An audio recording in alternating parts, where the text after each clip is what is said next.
Namo saya Adi Budaya, Namo Budaya. Sebelumnya izin memperkenalkan diri. Perkenalkan, nama saya Charlie, dan untuk video kali ini saya akan membahas mengenai rangkuman saya terhadap penjelasan dari seorang Romo, yaitu Romo Cornelis Wower, mengenai materi yaitu bagaimana mengetahui kelahiran kembali, serta ceramah dari Biku Utamo yang membahas mengenai karma dan pengaruhnya dalam kehidupan.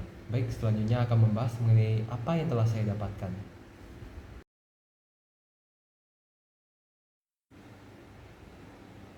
Baik, pada bagian pertama saya akan membahas mengenai rangkuman saya terhadap materi dari Romo Cornelis Wower yang membahas mengenai bagaimana mengetahui kelahiran kembali.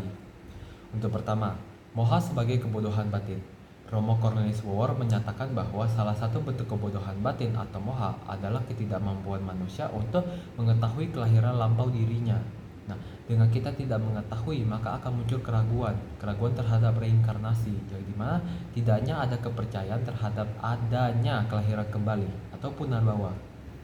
Dari ceramah disampaikan bahwa ada 4 cara atau 4 metode utama untuk mengetahui kelahiran lampau.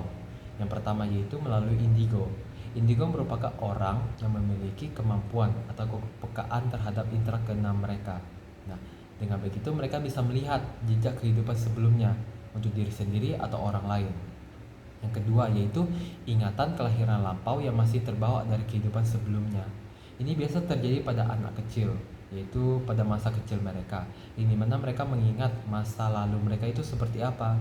Jadi contohnya itu seperti mereka mengingat nama, tempat, ataupun pengalaman hidup. Nah, memori ini biasa tidak bertahan lama dan mereka akan semakin pudar dengan merekanya semakin membesar. Yang ketiga itu hipnotis regresi, yaitu teknik hipnotis yang membawa seseorang mundur dalam kesadaran untuk menelusuri kehidupan sebelumnya, baik itu masa kini, ke masa kecil, pada kandungan, serta pada masa akhir hayat mereka, ke sebelum kehidupan mereka.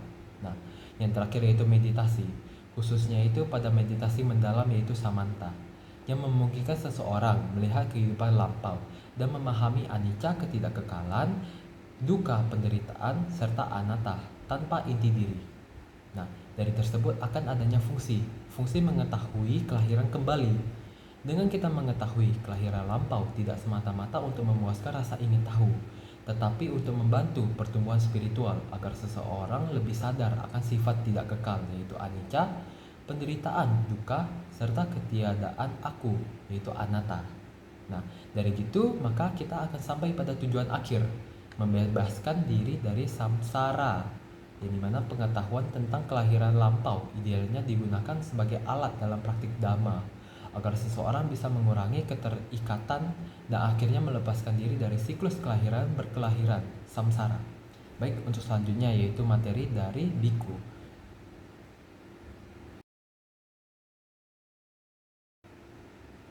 Baik, pada bagian kedua saya akan membahas mengenai rangkuman saya terhadap materi Biku Utamo yang membahas mengenai karma dan pengaruhnya dalam kehidupan. Nah, yang pertama, konsep karma dalam hidup. Biku Utamo menjelaskan bahwa karma atau tindakan sangat berpengaruh dalam membentuk kualitas hidup seseorang. Baik itu tindakan baik ataupun buruk akan selalu menghasilkan suatu hasil atau buah. Nah, buah tersebut itu tergantung perbuatan kita itu seperti apa, sehingga konsekuensinya itu akan selalu berbeda-beda. Nah, dari hal tersebut maka muncullah hukum sebab akibat atau karma, yang dimana menekankan bahwa setiap tindakan itu mempunyai akibat, baik itu tindakan fisik ataupun tindakan dari pikiran dan niat kita, yang dimana akan menghasilkan suatu konsekuensi yang dapat kita tanggung, baik itu perbuatan kita yang baik ataupun buruk. Nah, dari hal tersebut maka kita perlu melakukan latihan Buddhis. Contohnya itu untuk menyadari tindakan dan niat dari kita, sehingga kita bisa memodifikasi perilaku kita supaya kita mengurangi tindakan negatif dan beralih ke hal yang lebih positif gitu, yang lebih aktif untuk berbuat baik. Ceramah ini juga menyarankan praktik meditasi, etika, dan disiplin moral sebagai cara untuk mengelola dan meredam dampak karma buruk. Melalui hal tersebut kita bisa mengurangi beban kita dan memperbesar potensi hasil baik di masa depan. Nah, dari ini kita dapat berkaitan juga di masa lalu, kini, dan masa depan.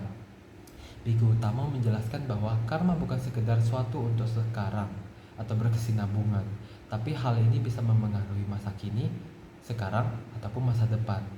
Jadi itu tanggung jawab dari kita masing-masing, di mana kita harus melihat tindakan kita ini baik atau buruk. Baik, itu saja rangkuman dari saya dari kedua video, yaitu video dari Romo dan serta dari Biku yang membahas mengenai karma. Jadi semua tindakan kita itu memiliki dampaknya gitu. Jadi satu membahas mengenai kelahiran kembali dan satu membahas mengenai bagaimana suatu tindakan itu dapat menghasilkan suatu konsekuensi. Baik, itu saja dari saya. Mohon maaf jika ada kesalahan kata. Namo Tengah Budaya, Namo Buddhaya.